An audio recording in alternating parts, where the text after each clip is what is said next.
इस सवाल में हमें बेस और एक्सपोनेंट्स को अलग-अलग लिखना है।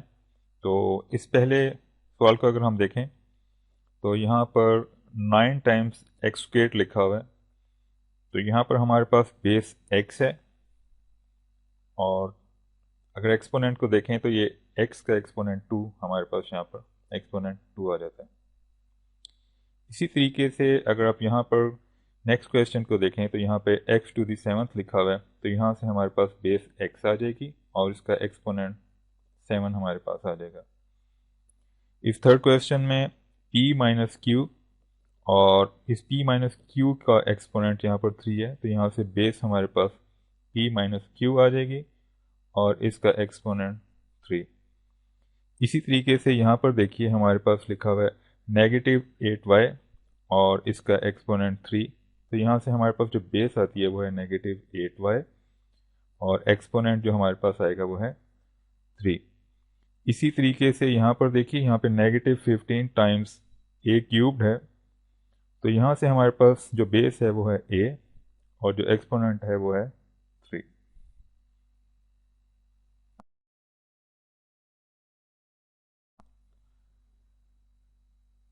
इन सवालात को हमने एक्सपोनेंट फॉर्म में लिखना है। तो सबसे पहले पहले सवाल को देखें तो इसमें देखिए यहाँ पर हमारे पास नंबर 3 जो है वो 3 टाइम्स मल्टीप्लाई हो रहा है।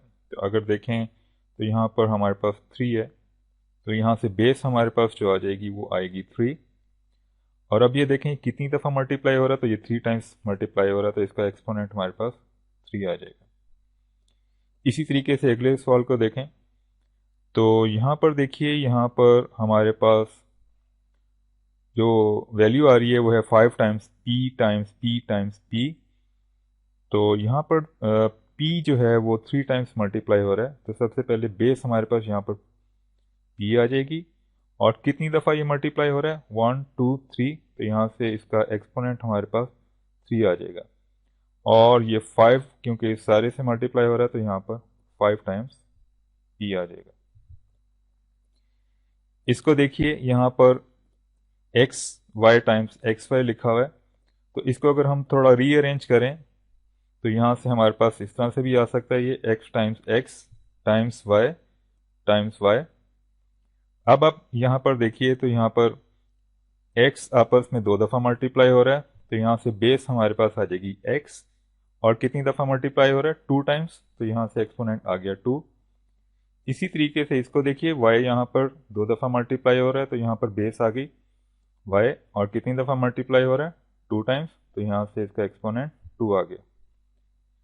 इसी तरीके से यहाँ पर देखिए कि यहाँ पर 7 कितनी दफ़ा मल्टीप्लाई हो रहा है 4 टाइम्स 1 2 3 4। तो यहाँ से बेस हमारे पास क्या आ गई 7 और कितनी दफ़ा मल्टीप्लाई हो रहा है 4 टाइम्स। तो यहाँ से एक्सपोनेंट 4 आ गया। यहाँ पर देखिए नेगेटिव साइन तो यहाँ पर इसके साथ नेगेटिव साइन आ जाएगा। अब इसको देखिए यहाँ पर हमारे पास नेगेटिव ए मल्टीप्लाई हो रहे हैं और कितनी दफ़ा मल्टीप्लाई हो रहे हैं 4 टाइम्स। तो यहाँ से बेस हमारे पास क्या आ गई नेगेटिव ए और कितनी दफ़ा मल्टीप्लाई हो रहे हैं ये यहाँ पर टोटल 4 टाइम्स मल्टीप्लाई हो रहे हैं। तो यहाँ से हमारे पास इसका एक्सपोनेंट 4 आ जाएगा।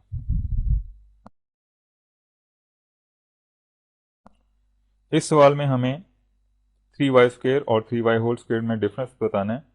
तो सबसे पहले 3y² को देखिए। यहाँ पर अगर आप देखें तो y का एक्सपोनेंट 2 है। इसका मतलब y बेस है और एक्सपोनेंट 2।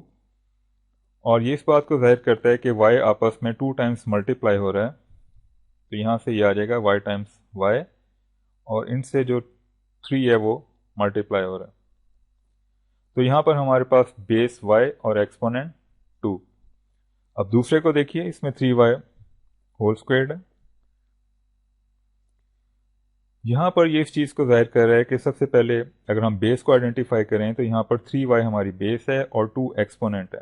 इसका मतलब ये हुआ 3y आपस में 2 टाइम्स मल्टीप्लाई हो रहा है। तो इसको हम इस तरीके से भी लिख सकते हैं।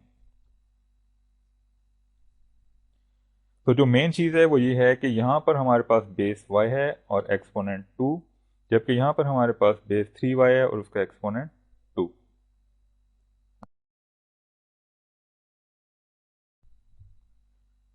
इस सवाल में हमें फिल इन द ब्लैंक्स यानी खाली जगह पुर करनी है। सबसे पहले सवाल को देखिए तो यहाँ पर -4 होल स्क्वायर्ड है।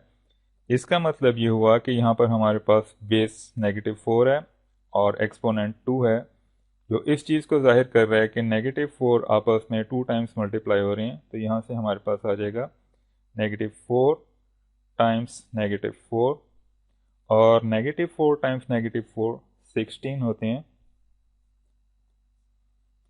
इसी तरह से अगले सवाल को देखिए, यहाँ पर हमारे पास 5 टू द फोर्थ है और बाहर नेगेटिव साइन है। तो यहाँ पर हमारे पास बेस 5 है और एक्सपोनेंट 4 है, जो इस चीज़ को जाहिर कर रहा है कि 5 आपस में 4 टाइम्स मल्टीप्लाई हो रहे हैं। तो यहाँ से हमारे पास आ जाएगा 5 टाइम्स 5 टाइम्स 5 टाइम्स 5 और बाहर नेगेटिव साइन। तो यहाँ से हमारे पास आ जाता है -625। इस सवाल को देखिए, यहाँ पर हमारे पास -6/7 और इसका क्यूब है। तो इसका मतलब ये हुआ कि यहाँ पर हमारे पास बेस -6/7 है और एक्सपोनेंट 3। तो यहाँ से हमारे पास आ जाता है -6/7 टाइम्स -6/7 टाइम्स -6/7, और ये इक्वल होता है -216/343।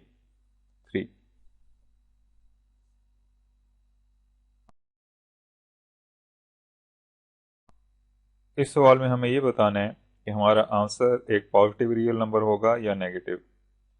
तो सबसे पहले एक बात याद रखिए, अगर हमारी बेस एक नेगेटिव नंबर है और उसकी पावर या एक्सपोनेंट एक इवन नंबर है तो हमारा आंसर पॉजिटिव आएगा, और अगर हमारा बेस नेगेटिव है और उसकी पावर या एक्सपोनेंट एक ऑड नंबर है तो हमारा आंसर नेगेटिव आएगा। यहाँ पर देखिए, यहाँ पर हमारे पास बेस -15 जो कि एक नेगेटिव नंबर है और उसका एक्सपोनेंट 4 जो कि एक इवन नंबर है। तो यहाँ से हमारे पास एक पॉजिटिव नंबर आ जाएगा। इसको देखिए, यहाँ पर हमारे पास बेस में 4/7 एक पॉजिटिव नंबर है और उसका एक्सपोनेंट 2 एक इवन नंबर है। तो यहाँ पर हमारे पास एक पॉजिटिव नंबर आ जाएगा, लेकिन बाहर नेगेटिव साइन इसको नेगेटिव बना देगा। तो यहाँ से हमारे पास एक नेगेटिव नंबर आ जाएगा। इसी तरह से इसको देखिए, यहाँ पर हमारे पास -12 और उसका एक्सपोनेंट एक इवन नंबर।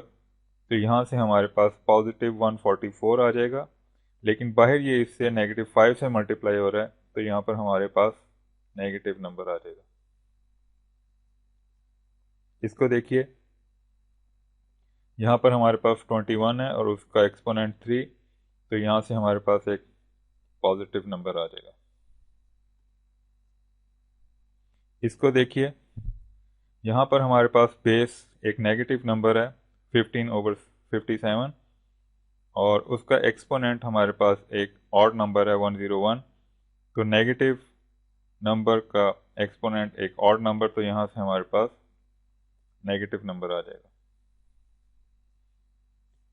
इसको देखिए, यहाँ पर हमारे पास एक नेगेटिव नंबर है -12/305 और उसका एक्सपोनेंट एक इवन नंबर है। तो यहाँ से हमारे पास पॉजिटिव नंबर आ जाएगा।